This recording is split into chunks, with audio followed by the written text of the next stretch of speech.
The megacity of Xantus Prime was a sprawling, calcified monument to galactic excess, its spires clawing into the violet atmosphere of the distant world.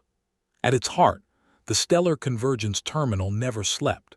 It was a perpetually functioning, humming confluence of star lanes, a concrete and chrome organism that swallowed and exhaled transports every 60 seconds. The corridors were rivers of life, filled by streams of beings from 1,000 worlds. The chitinous clatter of krill mercenaries, the ethereal glide of luminous Xylar diplomats, and the heavy, rhythmic thump of multi-limbed cargo haulers. Overhead, holographic advertisements for intergalactic cruises and synthetic nutrition flickered in chaotic, blinding loops. Moving through this ocean of alien biology was Calder, a creature of deliberate, unnerving stillness. He was human, unremarkable in stature, but for the way the chaos parted around him, a small, calm eye in a cosmic storm. He wore simple, practical synthweave, and his eyes, dark and focused, absorbed everything without betraying a reaction. The only truly unusual feature was a faint, blue-white glow beneath the skin of his left forearm, a delicate tracery that resembled a complex quantum code permanently etched into his flesh. It pulsed almost imperceptibly with his heartbeat. He approached the primary transit authority checkpoint, a shimmering arch of energy manned by two tall, insected security officers, their compound eyes swiveling constantly. As Calder stepped onto the pressure plate, the scanner, built to identify everything from unregistered biological weaponry to expired travel visas, initiated its deep-spectrum analysis. For a moment, the security arch was silent. Then, instead of the expected green or yellow, a soundless, urgent red pulsed across the entire corridor. The primary display panel, reserved for high-level threat assessment, stopped scrolling the usual error codes and displayed a single, critical string of data.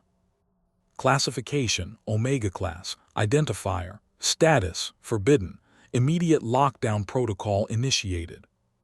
A high-pitched, strobing alarm erupted, cutting through the terminal's perpetual drone. Thick, molecular disruption shields immediately slammed down, sealing off the entire sector with a sickening metallic thunk.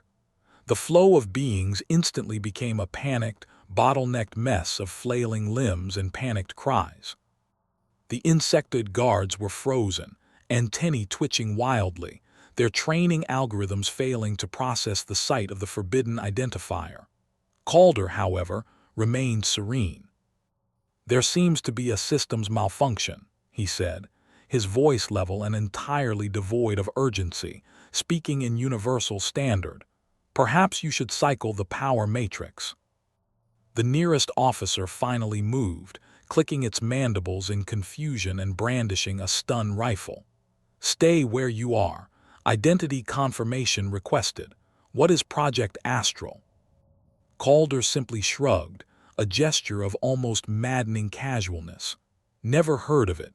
I'm just trying to catch the 5 o'clock freighter to Beta 9.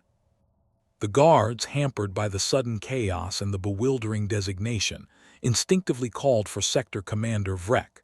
They knew the red flashing signal was bad, but they lacked the clearance to understand why.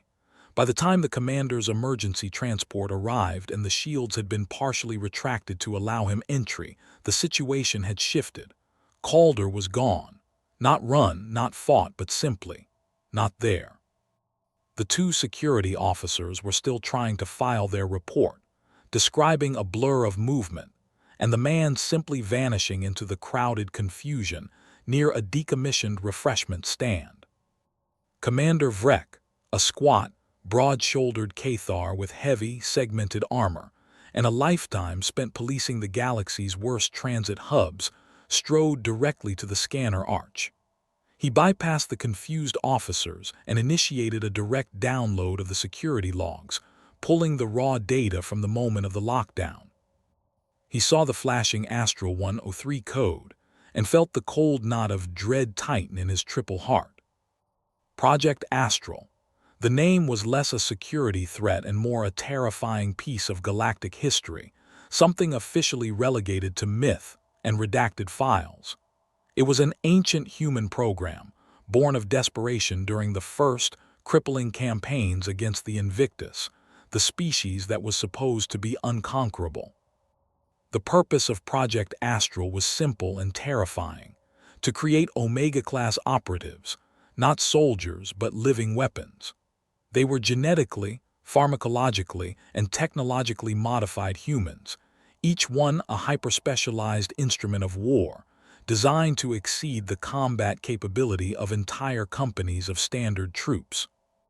They were faster than most starfighters in a sprint, could calculate combat solutions faster than a fleet AI, and possessed a sheer, catastrophic potential for violence that dwarfed the combined might of most planetary defense forces. They had been the galaxy's last, desperate gambit. Vrek knew the numbers by heart: 438 operatives created. 327 survived the war, the rest expended in impossible campaigns. The project was officially terminated 3 centuries ago, the remaining operatives granted full pardons and retirement, deemed too dangerous to ever remain under command. They had faded into the vastness, becoming whispers and ghosts. Vrek stared at the static image of Calder, calm, confident, the blue glow on his forearm mocking the red warning light. An operative of this level, unarmed, could systematically disassemble the entire sector security platoon before they could even align their rifles. Attempting to engage or intercept him was not an action, it was an invitation to a massacre. More importantly, Vrek remembered the single constant rule from the heavily redacted post-war reports: Project Astral members did not initiate aggression. They were passive, even contemplative, unless they or their mission were directly and violently threatened. Calder was simply passing through. The scanner was the aggressor. "Shut down the lockdown," Vrek ordered, his voice low and gravelly. He addressed the senior officer who looked pale even through its dense exoskeleton. "File this under System Malfunction 9B Delta. I want the transit logs purged of the specific identifier code, and no one, absolutely no one, speaks of Omega-class or Project Astral." We saw nothing. The shields retracted with a grinding hiss, and the terminal's chaotic, relentless commerce immediately resumed. The incident was scrubbed into non-existence. Commander Vrek stood alone, watching the flow of beings, his armor heavy and cold. He had just made the only intelligent decision possible: leave the sleeping weapon alone. Far above Xantus Prime, tucked into a standard civilian transport with a fabricated manifest, Calder sat in the pilot's seat. The subtle glow on his forearm had faded to a dull, almost invisible etch. He engaged the ship's jump drive. With a silent, wrenching tear in the fabric of space, the ship slipped into hyperspace.